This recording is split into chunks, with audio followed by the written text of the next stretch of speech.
The rain hammered against the windows of my small cafe like an impatient customer. It was nearly closing time, and the day had dragged on with fewer patrons than usual thanks to the downpour. I wiped down the counter for the third time, my fingers raw from the sanitizer and hot water. My cafe, Sweet Remedy, was my pride and joy, all 600 square feet of it, tucked away on a side street in Boston's North End. Not exactly prime real estate, but it was mine. Every cracked tile and chipped mug.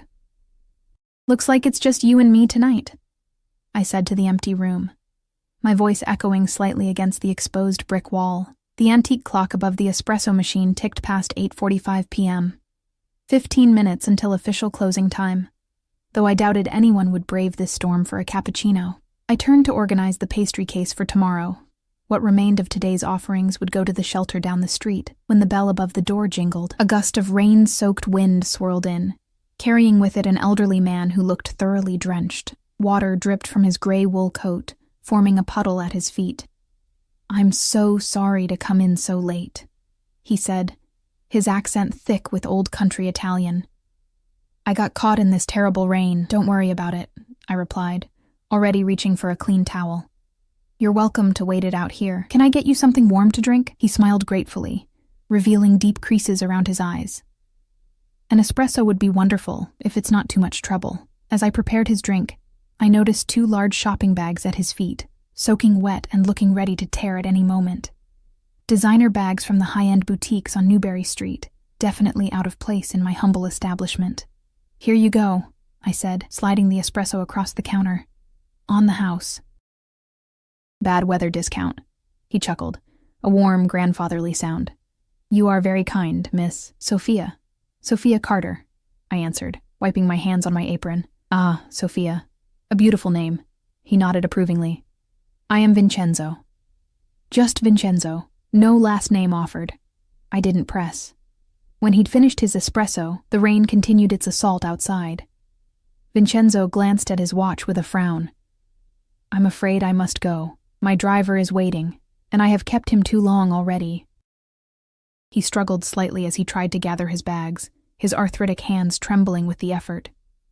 Without hesitation, I came around the counter. "Let me help you with those. I can walk you to your car," I offered, already taking the heavier of the bags. "Oh no, I couldn't possibly. I insist," I said firmly. "Besides, it's almost closing time anyway." I flipped the sign to closed, grabbed my raincoat from the hook, and together we ventured into the downpour. I held an umbrella over us both as best I could, though the wind made it nearly useless. The bags were unexpectedly heavy, and I wondered what treasures this old man had purchased that required such strength to carry. A sleek black Mercedes idled at the curb about half a block away.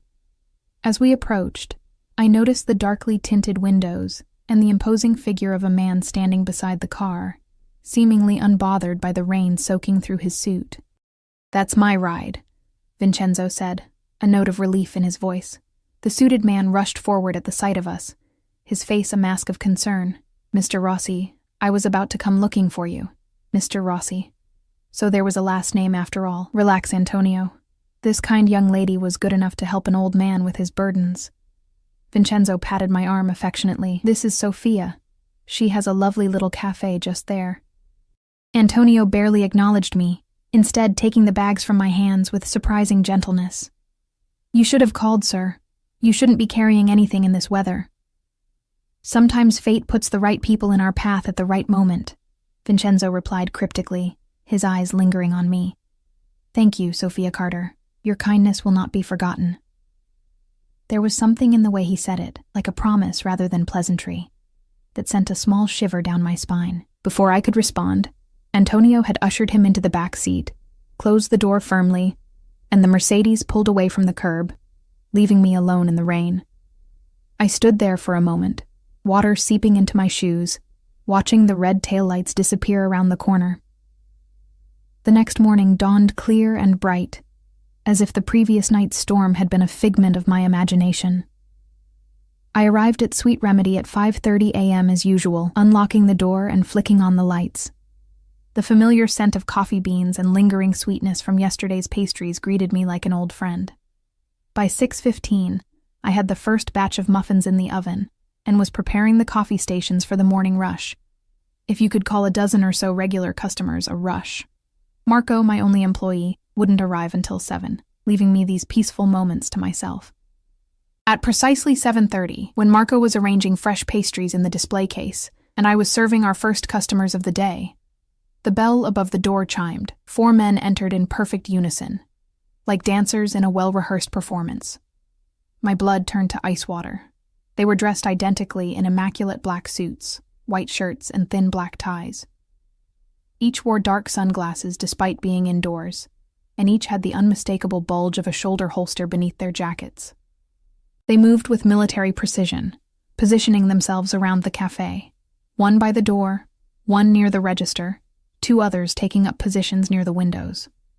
The few customers inside froze, coffee cups suspended halfway to their lips. Marco dropped a croissant, the delicate pastry shattering on the floor like my sense of security. "Can I help you, gentlemen?" I managed to ask, my voice embarrassingly thin. The one nearest the register stepped forward. He removed his sunglasses, revealing eyes so dark they seemed to absorb light rather than reflect it. "Miss Carter," he said, not a question, but a confirmation. "We need you to come with us." My heart pounded so hard I was certain everyone could hear it. "I'm sorry, but I'm working. I can't just leave." "Your employee can handle things," he replied, glancing dismissively at Marco, who looked ready to faint. "Our employer insists." "Your employer?" I repeated stupidly. "Mr. Rossi would like to speak with you." He said it as if this explained everything, as if being summoned by a stranger was the most natural thing in the world. "Mr. Rossi. The old man from last night. What could he possibly want with me?"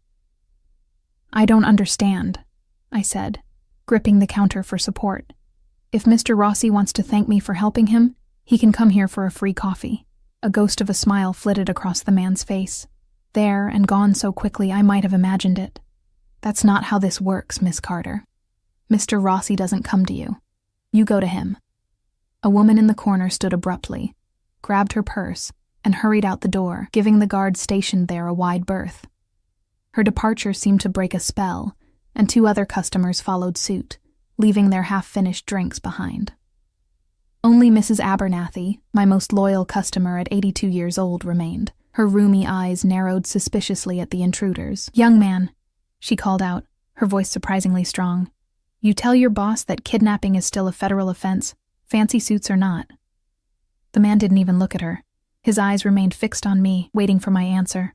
"I'm not going anywhere with you," I said, summoning what courage I could. "Please leave my cafe now," he sighed, as if dealing with a stubborn child. "Miss Carter, perhaps I wasn't clear. This isn't a request." Actually, it sounded exactly like a request, and I'm declining, I shot back, my fear giving way to indignation. "Now please leave before I call the police." At this, all 4 men exchanged glances. The one who had been speaking reached into his jacket pocket.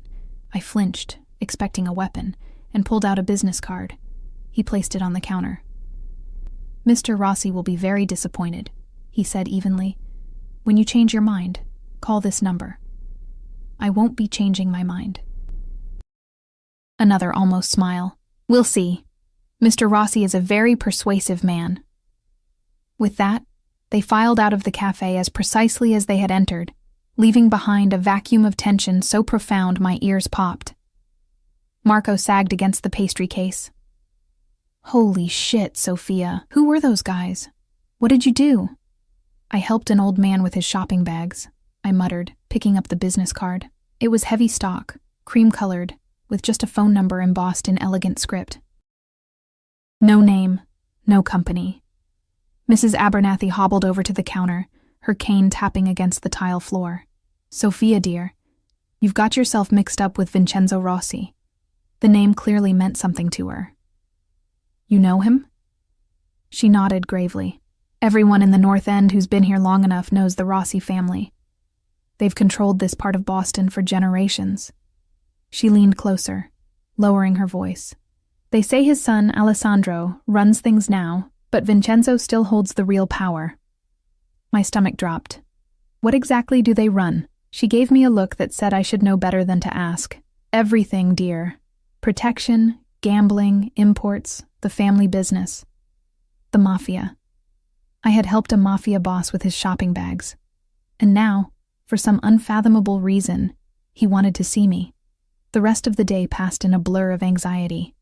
Every time the bell above the door chimed, I jumped. By closing time, my nerves were frayed beyond repair, and I'd broken 3 mugs with my trembling hands. Marco had offered to stay late with me, but I sent him home.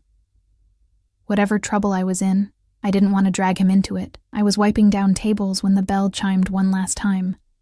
My head snapped up, expecting to see the 4 suited men returning. Instead, a single figure stood in the doorway. Tall and broad-shouldered, he wore a charcoal gray suit that looked like it cost more than 3 months of my rent. Dark hair, cut short and neat, framed a face that belonged on a Renaissance sculpture. All sharp angles and perfect proportions. But it was his eyes that held me captive. Amber, almost golden in the cafe's warm lighting, and utterly, terrifyingly cold. "Miss Carter," he said, his voice a low rumble that seemed to reverberate through my chest. "We need to talk." I knew, without being told, exactly who he was. The son. Alessandro Rossi. "We're closed," I replied, my voice barely above a whisper. He stepped inside anyway, closing the door behind him with a soft click that sounded like a prison gate locking. "I think you'll make an exception." He moved toward me with the fluid grace of a predator, each step measured and deliberate. Unlike his father's bodyguards, he wore no visible weapon, but he didn't need one. Everything about him radiated danger. "My father speaks very highly of you," he said, stopping at the counter that separated us. "Thank God for that barrier, flimsy as it was. He says you showed him kindness when others would have turned him away." I swallowed hard. It was nothing. Just common decency. Common? His mouth curved into something too sharp to be called a smile. "No, Miss Carter. Decency is anything but common in my experience." His gaze traveled around my cafe, taking in the mismatched furniture, the local artwork on the walls, the chalkboard menu with its carefully lettered specials. I felt exposed, as if he were examining not just my business, but the very essence of who I was. "Why am I here, Mr. Rossi?" he asked suddenly. The question caught me off guard. I don't know what you mean. In this neighborhood, with this cafe." His eyes returned to mine, pinning me in place. "The North End isn't what it used to be. Rents have skyrocketed. Small businesses are being pushed out every day. Yet here you are, holding on. I'm curious how." The implication was clear, and it ignited a spark of anger in my chest. "If you're suggesting I've done something illegal to keep my cafe afloat, you're wrong. I work 18-hour days. I live in a studio apartment the size of a closet. I haven't taken a day off in 3 years." My voice grew stronger with each word. "Every penny I make goes back into this place. So that's how I'm here, Mr. Rossi. Through hard work and sacrifice." For a long moment, he just looked at me, his expression unreadable. Then, to my surprise, he inclined his head slightly, as if in respect. "My father was right about you," he murmured, almost to himself. Then louder, "You refused my men this morning. It wasn't a question, but I answered anyway. I did. I don't respond well to intimidation." Another almost smile flickered across his face. "So I see. A quality I would typically admire, if it weren't so inconvenient." He reached into his jacket, and I tensed. But he merely withdrew an envelope, which he placed on the counter between us. "My father is hosting a dinner tomorrow night. He requests your presence as his guest of honor." I stared at the envelope as if it might bite. "And if I decline?" Alessandro's eyes hardened. "That would be unwise. My father is not accustomed to refusal." "Is that a threat, Mr. Rossi?" "No, Miss Carter. Merely an observation." He adjusted his cuffs, a gesture so casual it seemed out of place in our tense exchange. "A car will pick you up at 7. Wear something nice." With that, he turned and walked toward the door. Just before exiting, he paused, glancing back at me over his shoulder. "Oh, and Sophia, don't make me come looking for you. You wouldn't like what would happen if I had to do that." The door closed behind him, and I realized I'd been holding my breath. My legs gave way, and I sank onto the nearest chair, the envelope clutched in my trembling hand. What had I gotten myself into by simply helping an old man with his bags? I tore open the envelope. Inside was an elegantly embossed invitation to a dinner at an address in Beacon Hill, one of the most exclusive neighborhoods in Boston. And beneath it, a handwritten note in shaky script to the kind angel who came to an old man's aid. Your presence would honor me greatly. Vincenzo.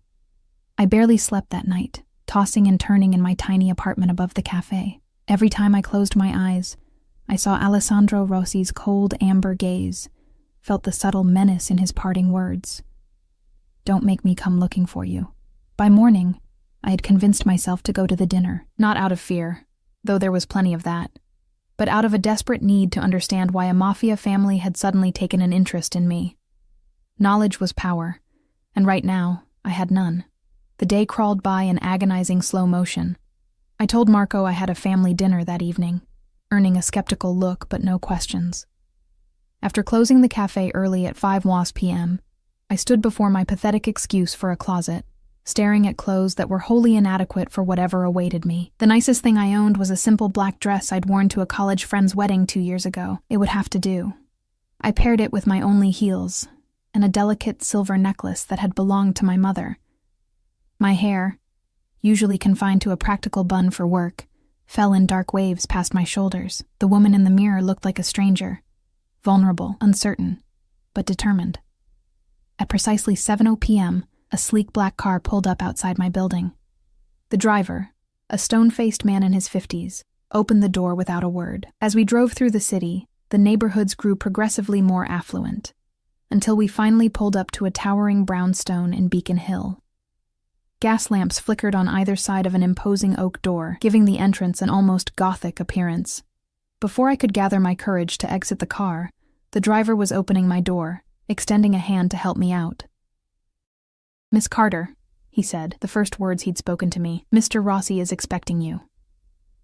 The door of the brownstone opened as we approached, revealing a butler in formal attire who bowed slightly at my arrival. "Welcome to the Rossi residence, Miss Carter. Please follow me." The interior was a testament to old-world opulence. Crystal chandeliers cast warm light over marble floors and antique furniture that belonged in a museum. Oil paintings in gilded frames lined the walls, landscapes, portraits, all exuding wealth and history. The butler led me through a maze of hallways until we reached a pair of double doors. "Miss Sophia Carter," he announced, swinging the doors open.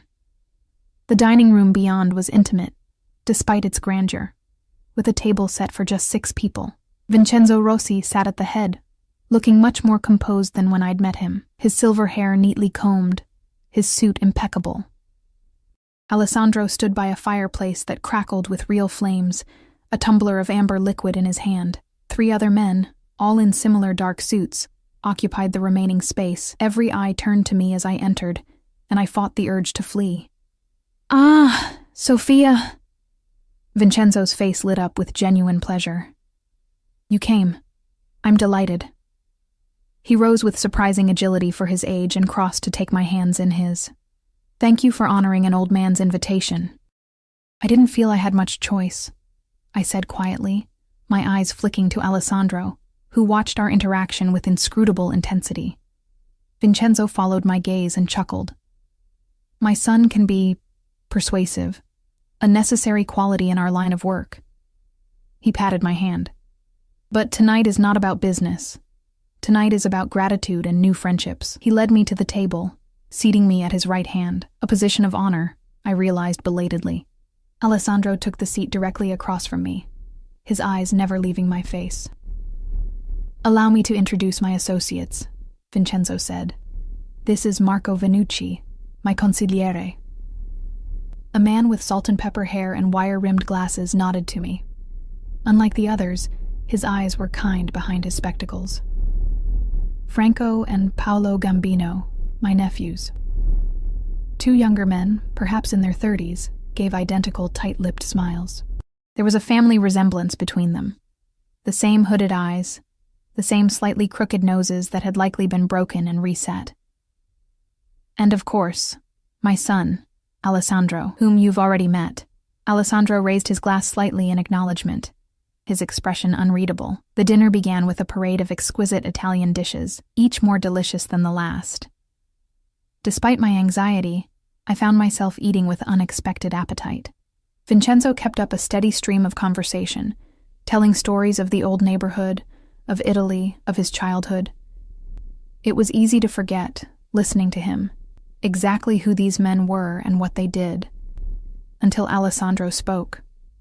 "Tell us about yourself, Miss Carter," he said, cutting into the tender veal on his plate with surgical precision. "What brought you to the North End?" All eyes turned to me, and I took a sip of wine to steady myself. "My mother was Italian," I said. "Her parents owned a bakery in the North End before it was gentrified. I used to visit as a child.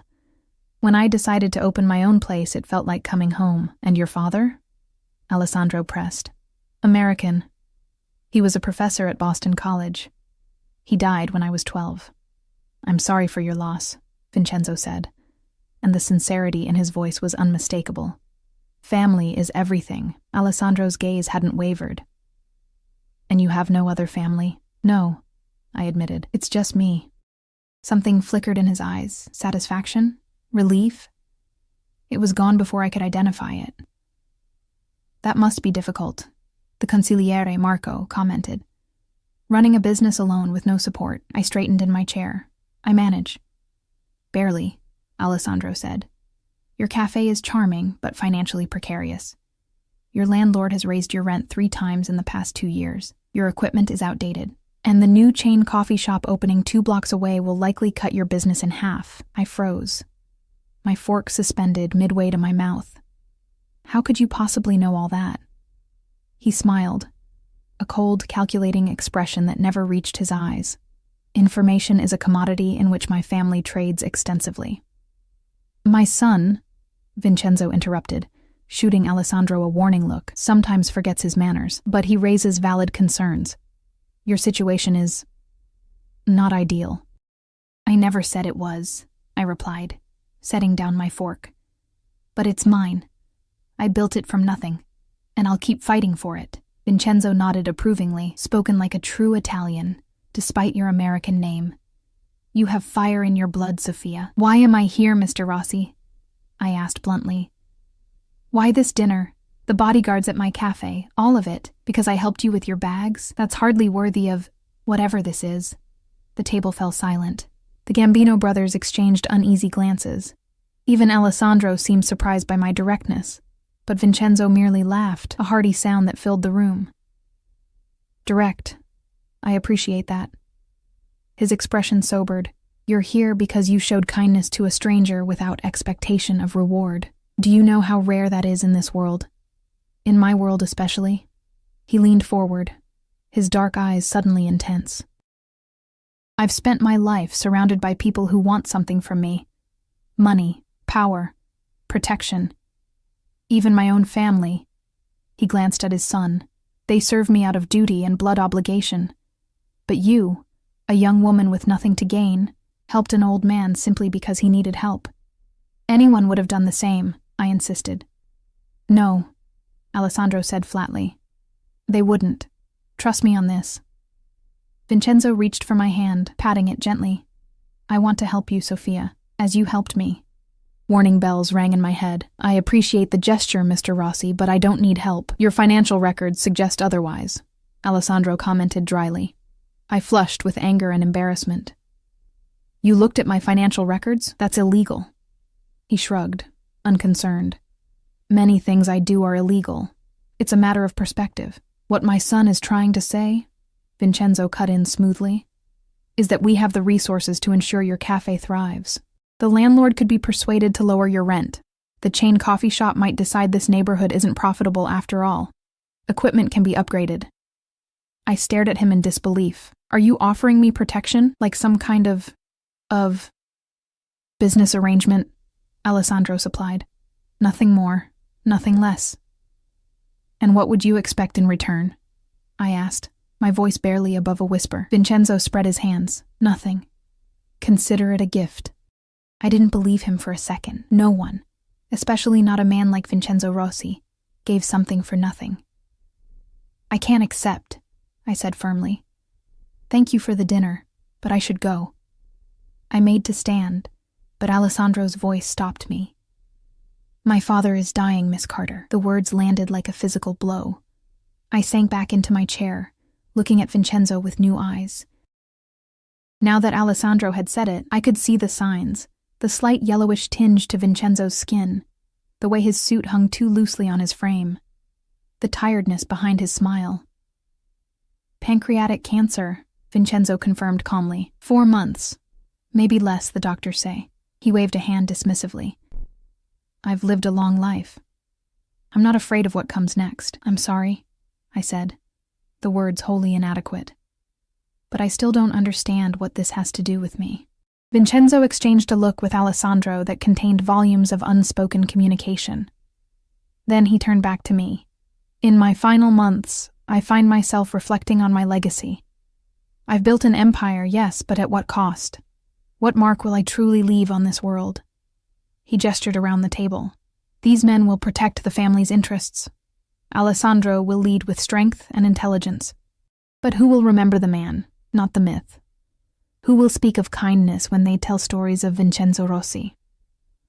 I felt a creeping unease, a sense that I was being drawn into something much larger and more complex than a simple dinner. Mr. Rossi, let me help your cafe, he interrupted gently. Let me do this one good thing, freely given. Let me leave behind this small piece of redemption. The word hung in the air between us, heavy with implication. I looked at Alessandro, whose expression had softened almost imperceptibly as he watched his father. You don't even know me, I said to Vincenzo. I know enough, he replied. I've lived long enough to recognize a good soul when I see one. The room fell silent again, all eyes on me as I grappled with the impossible decision before me. Accept help from a mafia don, becoming entangled with his family and their world, or refuse and potentially watch my cafe, my dream, wither and die. Before I could answer, Vincenzo winced suddenly, pressing a hand to his side. Alessandro was on his feet instantly, at his father's side. That's enough for tonight, he said firmly, helping Vincenzo to stand. You need your rest. Vincenzo waved him off, though he allowed his son to support him. Think about my offer, Sophia. That's all I ask. As if on cue, the butler appeared to escort Vincenzo from the room. The old man paused at the doorway, looking back at me with eyes that held a lifetime of secrets. Whether you accept or not, you will always have a friend in Vincenzo Rossi, he said solemnly. And then he was gone, leaving me alone with Alessandro and the others in a silence thick with unasked questions and unspoken fears. After Vincenzo's departure, the atmosphere in the dining room shifted. The Gambino brothers muttered excuses and followed their uncle out, while Marco the consigliere lingered only long enough to give Alessandro a meaningful look before he too left. Within moments, I found myself alone with Alessandro Rossi, the most dangerous man I'd ever met. He moved to the sideboard, pouring 2 glasses of dark liquor. Grappa, he said, offering one to me. My father imports it from a small distillery in Bassano. You won't find it anywhere else in Boston. I accepted the glass but didn't drink. Does he really have cancer? Alessandro's jaw tightened. Yes. And there's nothing that can be done with all your family's resources? I chose the word carefully. A bitter smile twisted his lips. Money can buy many things, Miss Carter. Time, unfortunately, isn't one of them. He took a long drink. We've consulted specialists across the world. The cancer was discovered too late. It's aggressive. For the first time since I'd met him, Alessandro Rossi looked vulnerable. The revelation was startling, like seeing a crack in marble. I'm sorry, I said, meaning it. Whatever Vincenzo was, whatever crimes he'd committed, he was still a father. And Alessandro, for all his cold calculation, was still a son, facing the imminent loss of his parent. He likes you, Alessandro said abruptly. I haven't seen him take to someone so quickly in years. I only helped him with his bags. It wasn't what you did. It was how you did it. He studied me over the rim of his glass. Without fear, without expectation, people in our world don't experience much genuine kindness. Your world, I corrected. Not mine. And yet, here you are. His eyes caught mine, holding them. In my dining room, drinking my grappa. I set the untouched glass down with a decisive click.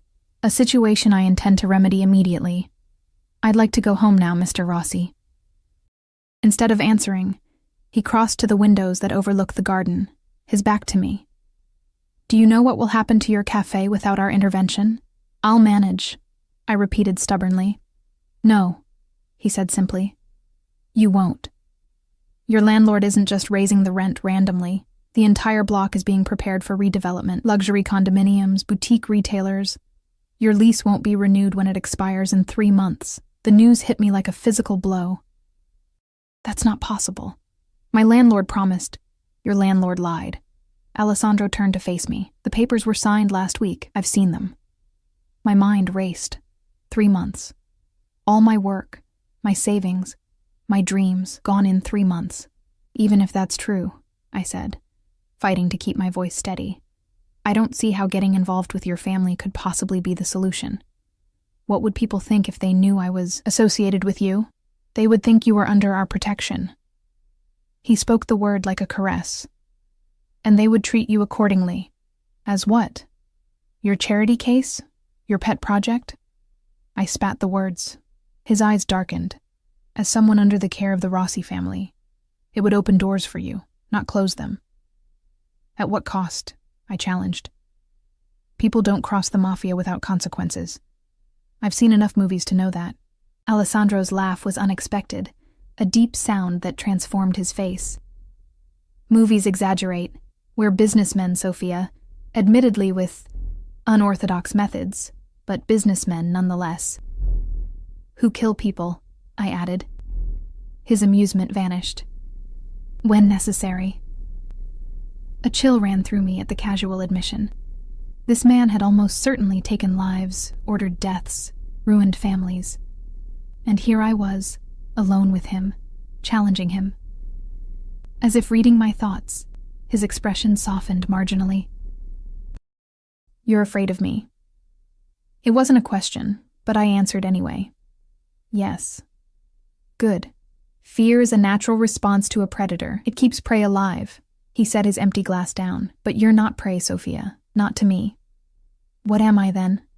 The question hung between us, loaded with implications neither of us fully understood. Alessandro studied me for a long moment, his amber eyes reflecting the firelight. I don't know yet, he finally admitted.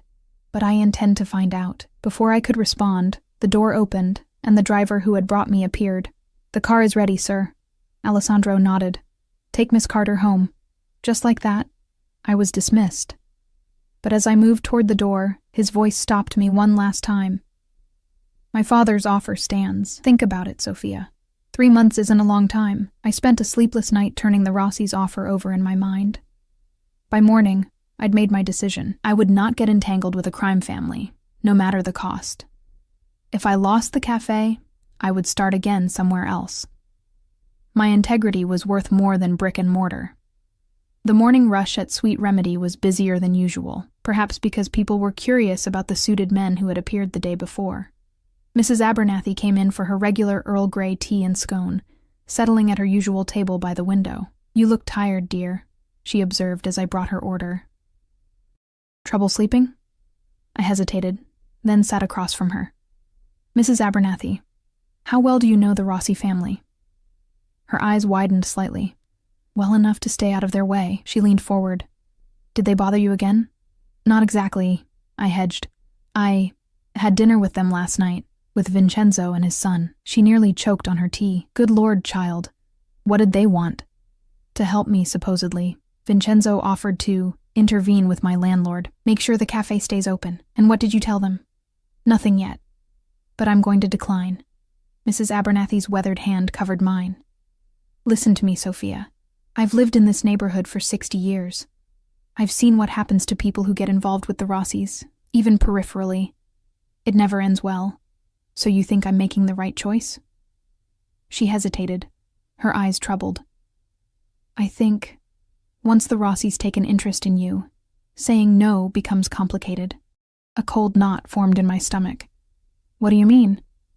They're not accustomed to refusal, and they don't give up easily on what they want. She squeezed my hand. Be careful, dear. Very careful. Her warning stayed with me throughout the morning. By noon, my nerves were so frayed that when the bell above the door chimed, I nearly dropped the mug I was filling. It wasn't Alessandro or his men who entered, however, but a courier with a large bouquet of white lilies. "Delivery for Sophia Carter," he announced. The flowers were exquisite, their perfume filling the small café. Attached was a small envelope containing a card with elegant handwriting. "For your thoughtful consideration of my offer. Vincenzo Rossi, secret admirer?" Marco teased, eyeing the extravagant arrangement. "Something like that," I murmured, tucking the card into my pocket. An hour later, another courier arrived with a thick manila envelope. Inside was a detailed financial analysis of Sweet Remedy, projections for the next year with and without the proposed improvements, and architectural renderings of what my cafe could look like with renovations. The level of detail was staggering and deeply unsettling. They must have been planning this for days, not hours. By closing time, I was emotionally exhausted and no closer to peace with my decision. I sent Marco home early and was just locking up when a black Mercedes pulled to the curb outside. My heart stuttered as Alessandro Rossi emerged, as immaculate as ever in a charcoal suit.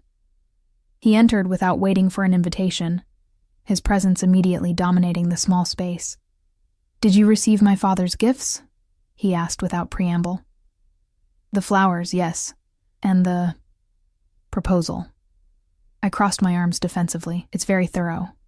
We don't do things by half measures." He moved through the cafe with the same predatory grace I'd observed before, examining everything with critical eyes. "This place has potential. It's not for sale," I said sharply. "Everything's for sale, Sophia. It's just a matter of finding the right price." He ran a finger along the counter, checking for dust. "For some, it's money. For others, security. For a few, passion." The way he said the word sent an unwelcome shiver down my spine. "What does your father want from me, really?" I asked. "And don't tell me it's nothing. No one does something for nothing, especially not men like you." Alessandro turned to face me, his expression unreadable. "My father is a complicated man. He's lived a life of moral compromise. Now, facing his mortality, he seeks a different legacy, and I'm supposed to be part of that legacy? I don't even know him. But he sees something in you." Alessandro took a step closer. Something worth preserving. The intensity of his gaze made me retreat until my back hit the counter. "And what about you? What do you see in me?" The question surprised us both. I hadn't meant to ask it, certainly not so directly, but now it hung between us, charged with unexpected tension. Alessandro moved closer still, until barely a foot separated us. "I see a woman too stubborn for her own good," he said softly. "Beautiful, yes. Brave, certainly. But ultimately naive about the world and how it works." "I'm not naive," I protested. "I just have principles. Principles are a luxury, Sophia." His voice was almost gentle, one that few can truly afford. "Is that why you have none?" The words slipped out before I could stop them. Instead of anger, his response was a slow, appreciative smile. There it is again. That fire. He raised a hand, and for one heart-stopping moment I thought he might touch my face. But he merely reached past me to pick up the business card he'd left yesterday, still lying on the counter. "Have you made your decision?" he asked. I took a deep breath. "Yes. I'm grateful for your father's offer, but I must decline. I'll find another way to save my cafe." Alessandro studied me for a long moment, then nodded once. "As you wish." The easy acceptance caught me off guard. "That's it? No threats? No warnings about making a mistake? Would they change your mind?" "No." "Then why waste my breath?" He tucked the card into my apron pocket. "Keep this, in case you reconsider." He turned to leave, and against my better judgment, I called after him. "What happens now?" Alessandro paused at the door. "Now? You continue your life, and we continue ours. Just like that? Your father accepts my refusal?" "My father respects courage, even when it inconveniences him." His eyes held mine. 3 months, Sophia. When your lease expires and you have nowhere to go, Call the number." With that, he was gone, leaving behind only the lingering scent of expensive cologne and a heavy sense of foreboding. What Alessandro didn't know was that I had already decided to fight. If my landlord was planning to redevelop, I would find out exactly what permits had been filed, what zoning changes approved. Boston had laws protecting small businesses. I had rights. And I had no intention of calling that number, no matter what happened. Or so I told myself as I turned off the lights and headed upstairs to my apartment, trying to ignore the nagging voice that whispered I had just made the biggest mistake of my life. 1 week passed, then 2. I threw myself into researching tenant rights, attending community board meetings, even consulting with a pro bono lawyer about my options. The news wasn't good. The development plans had been in motion for over a year, carefully navigated through city bureaucracy with expensive lawyers and strategic donations to key officials' campaigns. My lease wouldn't be renewed, that much was certain. I explored relocating, but the numbers didn't add up. Commercial rents throughout Boston had skyrocketed, and the cost of moving my equipment and establishing a new customer base would deplete what little savings I had. Each night, I fell into bed exhausted, my dreams haunted by visions of my cafe's closing day. Through it all, there was no sign of Alessandro or his father. No more flowers, no more suited men, no sleek black cars idling outside. It was as if our strange interlude had never happened, except for the business card I couldn't bring myself to throw away, tucked into my wallet behind my driver's license. Mrs. Abernathy continued her daily visits, her concerned gaze following me as I moved with increasing desperation through my familiar routines. "You look terrible, dear," she observed one rainy Wednesday afternoon, when the cafe sat empty save for her. "Thanks," I said dryly, dropping into the chair across from her. "That's exactly what every woman wants to hear." "You know what I mean." She stirred her tea with deliberate precision. "Have you heard anything more from them?" "Not a word." She nodded slowly. "Interesting." "What's interesting about it? They made an offer. I declined. End of story. The Rossis don't typically accept rejection so easily." She sipped her tea. "Especially Alessandro." Something in her tone caught my attention.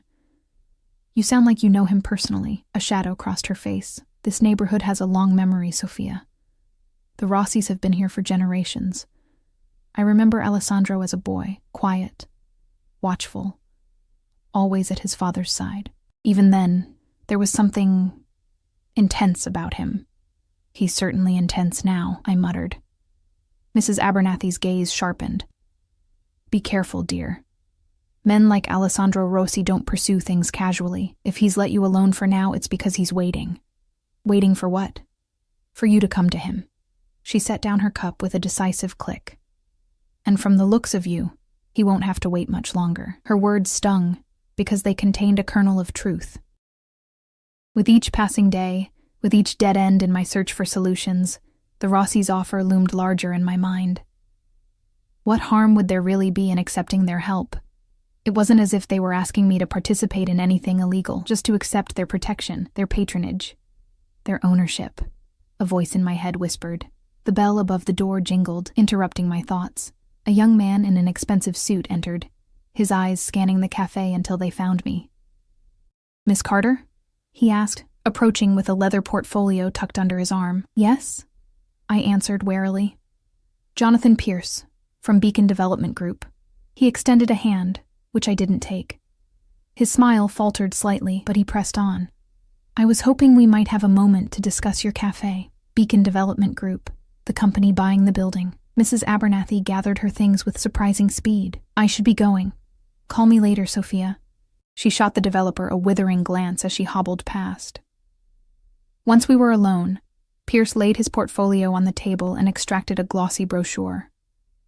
"We're very excited about our plans for this block," he began, his voice slipping into a practiced pitch. "The North End is experiencing a renaissance, and our luxury mixed-use development will be at the heart of it." "Fascinating," I said flatly. "What does this have to do with me?" He smiled, all perfect teeth and no warmth. "We understand the importance of maintaining the neighborhood's character. Sweet Remedy has become something of a local institution, albeit a small one." I waited, saying nothing. We'd like to offer you space in the new development, he continued. A retail location on the ground floor, with preferential lease terms for the first year. Hope flared briefly. What kind of terms?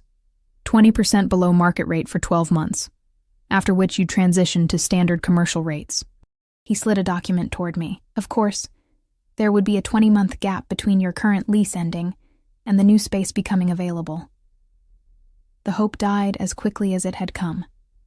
So, you're offering me the chance to close my business for almost 2 years, somehow stay afloat without income, and then reopen in a space that would eventually cost triple what I'm paying now?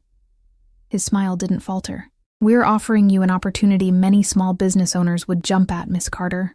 Most aren't invited back at all.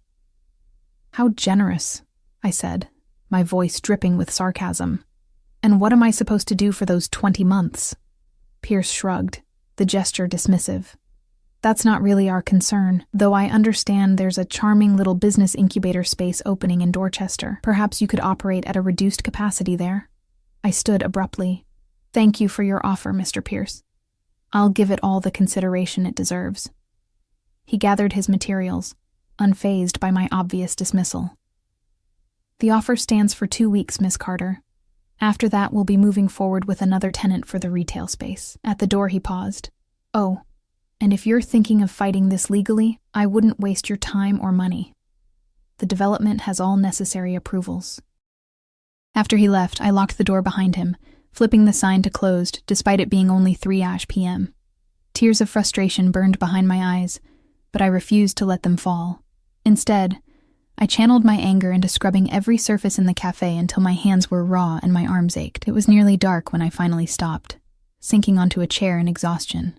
The silence of the empty cafe pressed in around me, broken only by the ticking of the antique clock and the occasional car passing outside. Almost without conscious thought, my hand moved to my pocket, extracting my wallet and the business card hidden within. The heavy cream cardstock felt substantial between my fingers, the embossed number catching the light. Before I could talk myself out of it, I pulled out my phone and dialed. The call was answered on the second ring. Miss Carter, Alessandro's voice, smooth and unsurprised. I've been expecting your call. Of course he had. He'd known exactly how this would play out. Anger flared again, but I swallowed it down. Mr. Rossi, I said, struggling to keep my voice steady. I'd like to discuss your father's offer. I assumed as much. I could hear the satisfaction in his tone. Had a visit from Beacon Development, did you? My grip tightened on the phone. You knew. I know everything that happens in this neighborhood, Sophia. There was a brief pause. My car will pick you up in 20 minutes. We'll discuss terms over dinner. I can meet you at a restaurant, I countered, unwilling to surrender complete control. That wasn't a suggestion. His voice hardened slightly. 20 minutes. The line went dead. I stared at my phone, equal parts furious and terrified. This was exactly what I'd feared. The moment I reached out to them, my choices began to disappear. But what alternative did I have? 20 minutes later, the now familiar black Mercedes pulled up outside. The same driver held the door, his face impassive, as I slid into the back seat. This time, we drove not to Beacon Hill, but deeper into the North End, to a small, unassuming restaurant tucked away on a narrow side street. No sign marked its presence, just a red door and a small brass plaque reading, Famiglia. Family. The driver led me inside, where a host immediately straightened to attention. Miss Carter, he said, as if he'd been expecting me. Mr. Rossi is waiting. I was led through the dimly lit dining room, past tables occupied by serious-looking men in expensive suits, many of whom nodded respectfully as I passed. The restaurant had the feeling of a private club, one with very exclusive membership. Alessandro sat alone at a corner table, a glass of red wine before him. He rose as I approached, the gesture oddly formal. Sophia, he said, my name like silk on his tongue. You look lovely. I glanced down at my work clothes, jeans, a simple blouse, my hair hastily pulled back, and raised an eyebrow. I came directly from the cafe. You didn't exactly give me time to change. I wasn't being facetious, he replied, holding my chair. Please sit. A waiter appeared instantly with a glass of wine for me and disappeared just as quickly. Alessandro studied me over the rim of his glass. You've had a difficult few weeks, he observed. You would know, since you've undoubtedly been having me watched. His lips quirked. Not constantly. We do have other business to attend to. Lucky me, indeed. He set down his glass.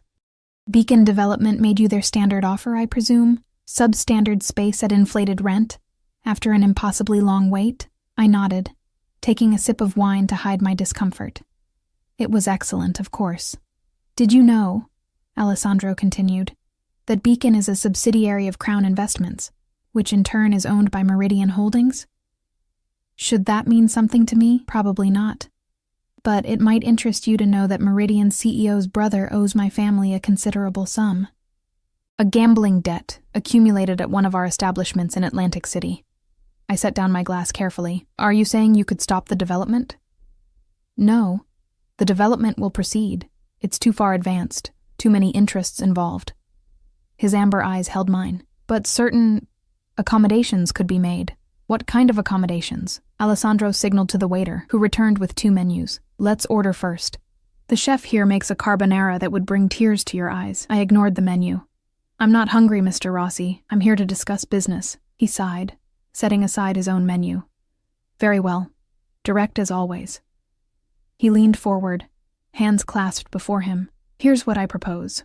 We purchase the building that houses your cafe. I blinked in surprise. The entire building? It's a sound investment. The development will increase property values throughout the neighborhood. We allow you to remain in your current space, with a 99-year lease at your current rate, adjusted only for inflation. It sounded too good to be true, which meant it almost certainly was. And what would you want in return? 2 things. Alessandro held up a finger. First, 20% of your cafe's profits. I started to protest, but he raised a hand to stop me. Not now. When it becomes profitable. After we help you upgrade your equipment, expand your menu, and establish a proper online presence. Until then, we're simply investors, patient ones. It was still steep, but not unreasonable from a pure business perspective. And the second thing? Alessandro's eyes darkened. Your time. My breath caught. What does that mean exactly? My father enjoys your company. His time is limited, and his pleasures few. You would join him for dinner once a week. Accompany him to the occasional social event. Nothing inappropriate, nothing dangerous. Simply be there. Like a paid companion, I said flatly. Like a friend, he corrected, his voice surprisingly gentle. He has few of those, real ones at least. I studied him, trying to discern any hidden agenda in his expression, but his face remained frustratingly unreadable. And that's all? No other expectations? That's all? Alessandro reached into his jacket and withdrew a slim document. It's all outlined here. You're welcome to have a lawyer review it, though I assure you it's straightforward. I took the document, my fingers brushing his. Why is this so important to your father? To you? Something flickered in Alessandro's eyes. An emotion I couldn't identify. My father told you. He sees in you a chance for a different kind of legacy. And you? Alessandro was silent for a long moment. I want my father's final months to be peaceful, he said finally. If your presence provides him comfort, then securing it becomes my priority. There was more to it than that. I could feel it. But I doubted he would reveal anything further tonight. I'll need time to think about it, I said, tucking the document into my bag. Of course. Take all the time you need. His smile was knowing. You have 3 days. 3 days? That's hardly... 3 days, he repeated firmly. After that, certain opportunities will no longer be available. The threat was veiled but unmistakable. I stood, suddenly eager to be away from him, from this place with its atmosphere of quiet menace. Have the driver take you home, Alessandro said, remaining seated. And Sophia? Sleep well. Dreams often bring clarity. As I walked away, I could feel his eyes on me, watching, calculating. I had 3 days to decide whether to bind my future to the Rossi family, but in my heart, I already knew what my answer would be. The next morning, I called in Marco to manage the cafe and took the contract to a lawyer, not the pro bono one I'd been consulting, but an expensive corporate attorney whose office overlooked Boston Harbor. I had to dip into my emergency fund to cover the consultation fee, but if I was considering a deal with the Rossi family, I needed real legal advice. The attorney, a sharp-eyed woman in her 50s named Eleanor Walsh, read through the document twice before setting it down and removing her glasses. "Where did you get this?" she asked, her tone carefully neutral. "Does it matter?" "It might." She tapped the contract with a manicured fingernail. "This is not standard language. It's exceptionally favorable to you in many respects. The rental terms alone are practically unheard of in commercial real estate." "Is it legitimate?" "Legally binding?" "Absolutely. Assuming, of course, that the other party honors their commitments." She gave me a searching look. "Miss Carter, I don't know who you're dealing with, but contracts this one-sided usually come with invisible clauses." I shifted uncomfortably. "Meaning?" "Meaning obligations not spelled out on paper. Expectations that exist outside the legal framework." She leaned forward. "Is there anything you want to tell me about who's offering this deal?" I hesitated. "Let's just say it's someone with significant influence in the North End." Understanding dawned in her eyes. "I see." She pushed the contract back toward me. "In that case, my advice is to walk away. Whatever they're offering isn't worth the entanglement." "That's not really an option," I said quietly. She studied me for a moment, then sighed. "Then negotiate." "This section here," she pointed to the profit-sharing clause, "should include a cap, 20% of profits, not to exceed a specific dollar amount annually. And this companion arrangement with the elderly gentleman, it needs boundaries, specific days, times, duration." I nodded, making notes. "And most importantly," she continued, "add an exit clause, some condition under which you can terminate the agreement without penalty." "They'll never agree to that." "They might, if the condition is narrow enough. Something unlikely, but not impossible." She thought for a moment. "Perhaps if you relocate outside of Massachusetts? Or if the property is taken by eminent domain." It was thin protection, but better than nothing. I thanked her for her time and left with a list of proposed changes, unsure if I'd even have the courage to suggest them. That evening I closed the cafe early and walked through the North End, trying to clear my head. My feet carried me almost unconsciously to St. Leonard's Church, where I slipped inside and sat in a back pew. I wasn't particularly religious, but the quiet sanctuary offered a peace I desperately needed. "Seeking divine guidance?" a familiar voice asked. I startled, turning to find Alessandro Rossi sliding into the pew beside me. He was dressed more casually than I'd ever seen him, in dark jeans and a simple black sweater, though the watch on his wrist probably cost more than my annual rent. "Are you following me?" I demanded, keeping my voice low in the sacred space. "Coincidence," he replied. "I come here sometimes, to think." The idea of Alessandro Rossi in a church, seeking solace or reflection, seemed incongruous with everything I knew about him. "I didn't take you for the religious type." "I'm Italian," he said, as if that explained everything. "The church is in our blood, even for sinners like me." We sat in silence for a moment, the flickering votive candles casting dancing shadows on the ornate walls. "Have you decided?" he asked finally. "I have concerns, questions." I expected nothing less. There was a hint of approval in his voice. "You saw a lawyer." It wasn't a question. "You had me followed. Protected," he corrected. "There are people who would be very interested to know you're associating with my family." The implication sent a chill through me. "Other criminal organizations, you mean?" "Among others." He shifted to face me more directly.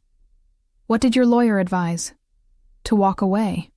A ghost of a smile touched his lips. "Sensible advice." She also suggested some changes to the contract, if I don't walk away, which you won't. Again, not a question. I met his gaze squarely. "I want a cap on the profit sharing. 20%, not to exceed $50,000 annually." To my surprise, he nodded. "Reasonable." Emboldened, I continued. "I also want the companion arrangement clearly defined. 1 dinner per week, no more than 3 hours. Social events limited to 2 per month, with at least 3 days' notice." Alessandro's eyes narrowed slightly.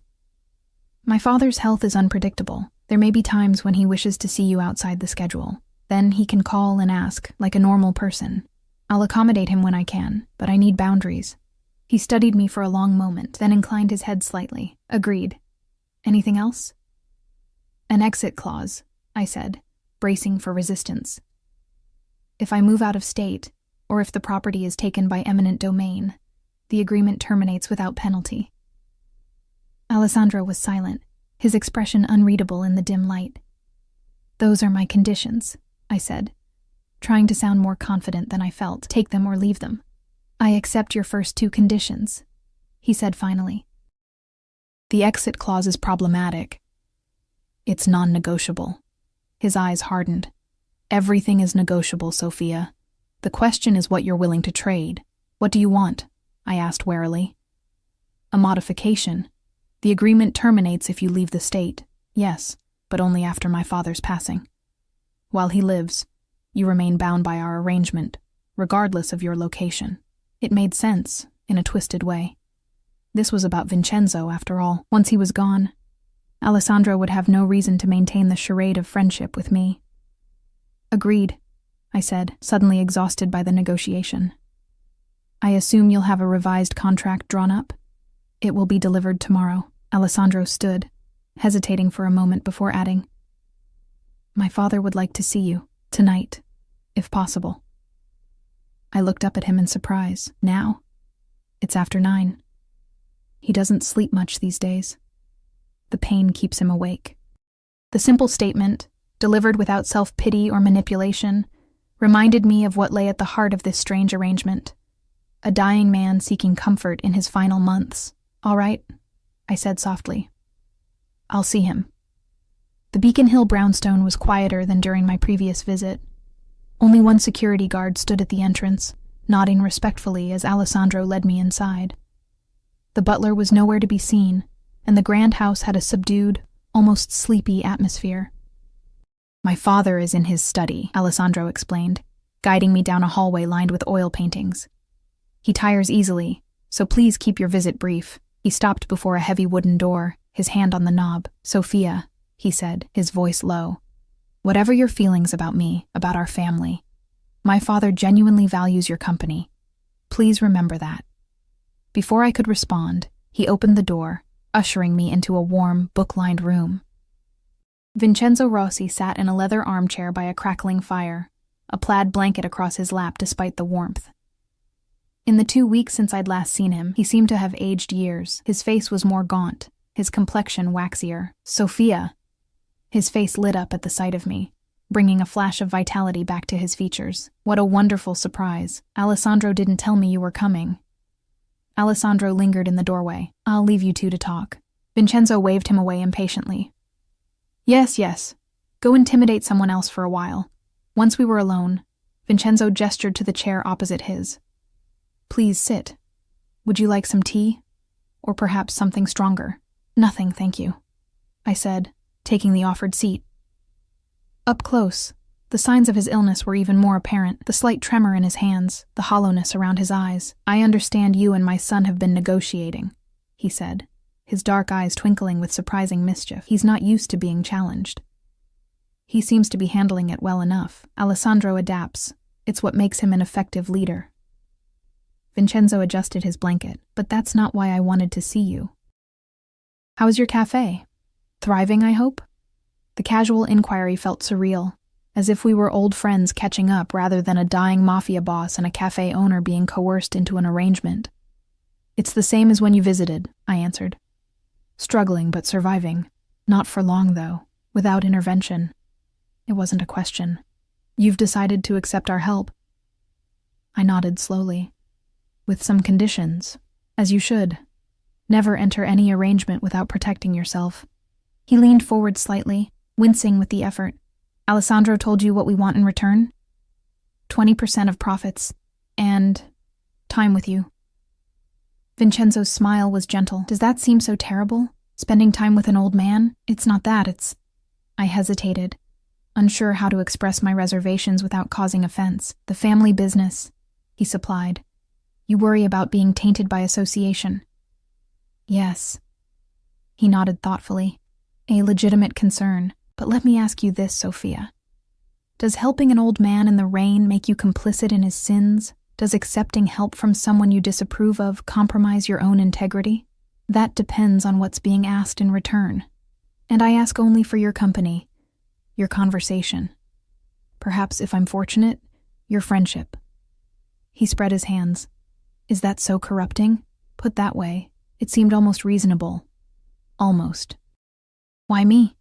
I asked, the question that had been nagging at me since that rainy night. Of all the people you could befriend, why choose a struggling cafe owner you met by chance? Vincenzo was quiet for a long moment, staring into the fire. I told you before that kindness is rare in my world. What I didn't say is how much I miss it.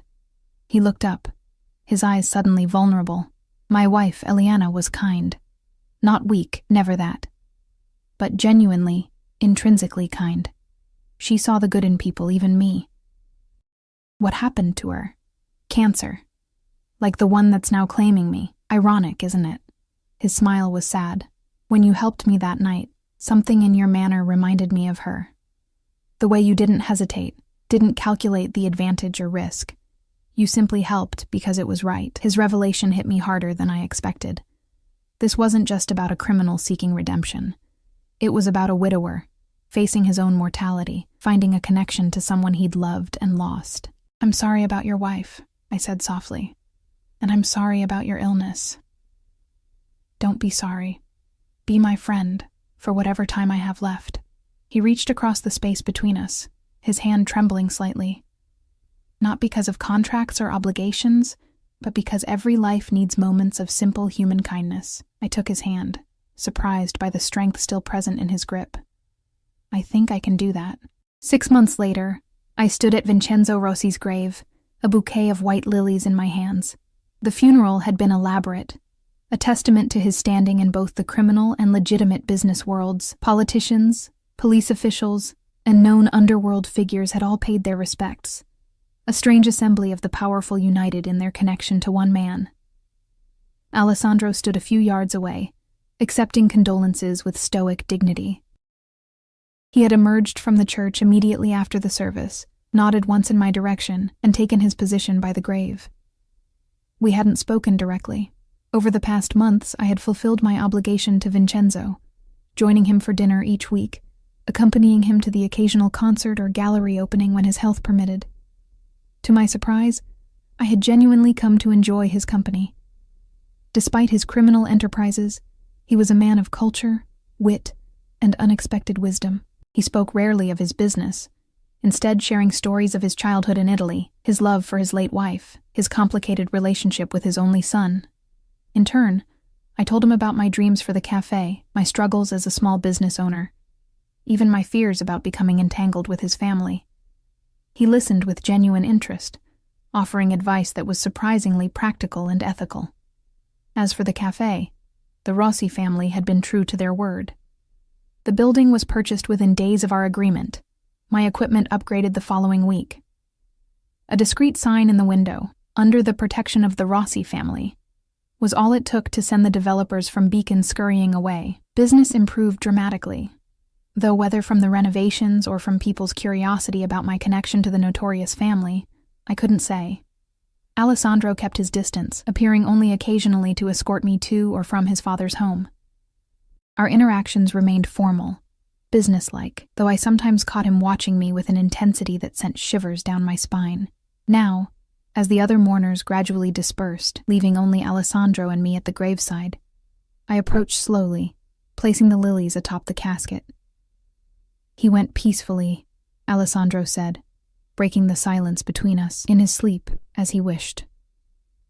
I'm glad, I replied softly. He deserved an easy passing, did he? Alessandro's voice held no judgment, only genuine curiosity. After the life he led, I considered the question seriously. I think, at the end, we all deserve mercy. He studied me for a long moment, then gestured toward the cemetery gates where his car waited. May I give you a ride home? The request surprised me. In the months since our arrangement began, he had never been alone with me, except in transit to or from his father's home. Thank you, but I can take a cab." "I insist," he said, and there was something in his tone.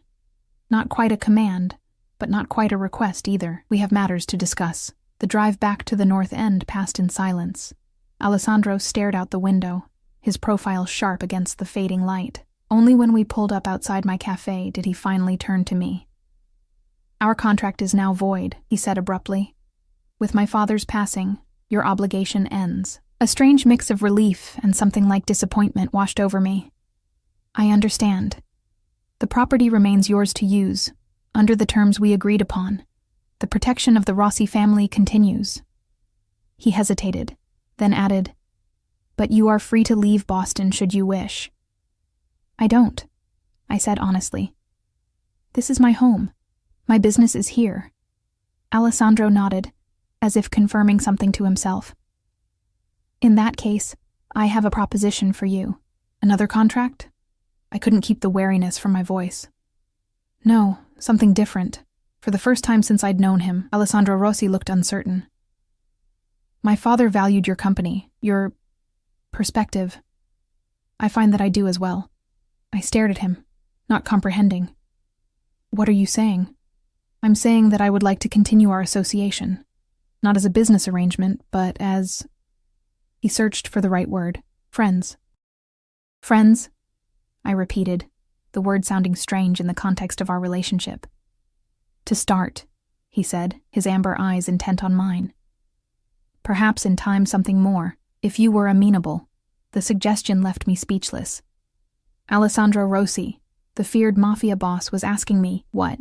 To date him? The idea was absurd, dangerous, completely out of the question. And yet, there had been moments over the past months, a glance held too long, a brush of hands when helping me from a car, a rare smile that transformed his severe features, that had made me wonder what might exist beneath the cold, calculated exterior he presented to the world. "Alessandro," I began carefully, "your world and mine are very different." "They've overlapped for 6 months without disaster," he pointed out. "And you've changed me, Sophia, just as you changed my father." "I haven't changed anything. You've reminded me that there are people who act from genuine goodness. People who see value in things beyond power and control." His voice softened. My father saw it immediately. It took me longer. I shook my head, confused by the turn our conversation had taken. "What exactly are you proposing?" "Dinner," he said simply. "Tomorrow night. Not as part of any obligation or agreement. Just dinner, between two people getting to know each other better." "And if I say no, then I will respect your decision." He held my gaze steadily. "I told you once that everything is negotiable. I meant it. But this isn't a negotiation, Sophia. It's an invitation." I should have refused. Everything I knew about Alessandro Rossi, about his family, about the world he inhabited, told me to walk away now that I had the chance. But there was something in his eyes, a vulnerability I'd never seen before, a hope that seemed at odds with the calculating man I thought I knew. "One dinner," I said finally. No promises beyond that. The smile that spread across his face was genuine, transforming his features in a way that made my heart skip a beat. "One dinner," he agreed. "For now." As he walked me to my door, his hand came to rest lightly at the small of my back, a gesture of both protection and possession. And despite everything, despite all the reasons to be afraid, to run, to hide, I found myself leaning into his touch. Just slightly. I had entered the Rossi family's orbit by chance, a simple act of kindness on a rainy night. I had stayed out of necessity to save my business, my dream. But as Alessandro's hand lingered on my back, as his eyes held mine with a promise of something I couldn't yet name, I realized that what happened next would be entirely my choice. And for the first time since that fateful night, I wasn't afraid of the consequences. "Tomorrow, then," I said, unlocking my door.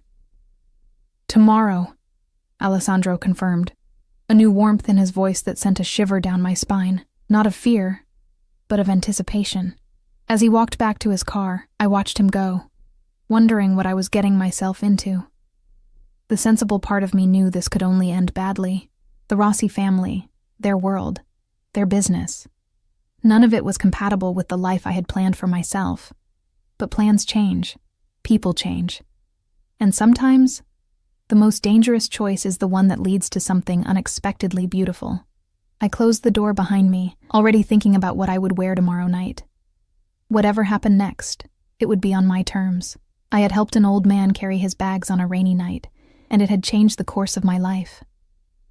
Now I was choosing to dine with his son, not out of obligation or fear, but curiosity and perhaps the beginning of something more. The thought should have terrified me. Instead, I found myself smiling as I climbed the stairs to my apartment, wondering what new beginnings might await.